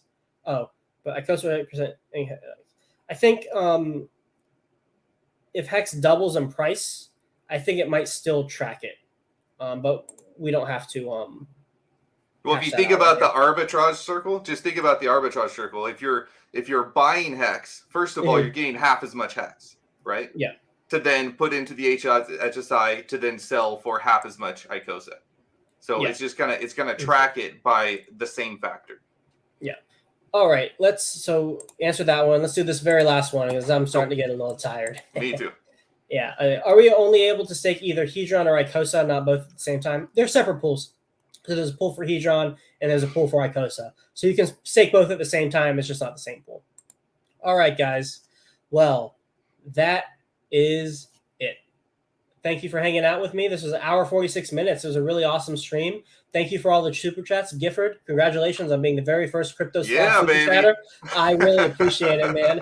I think maybe all the super chats and donations. Oh, shout out to Nomad. He sent me a donation on the ETH address I have in the description. Oh, sick. All right. Yeah, so I appreciate that. I might just take all this and just make WhatsAs with it. Like I might as well for these first 14 days, hey, right? We'll have that community pool, man. We can all do it. Yeah, no doubt. Yeah, I'll give some to the community pool too. Yeah, there you go. Actually, yeah, if you end up doing that, let me know and I'll make a donation with the donations I've been getting.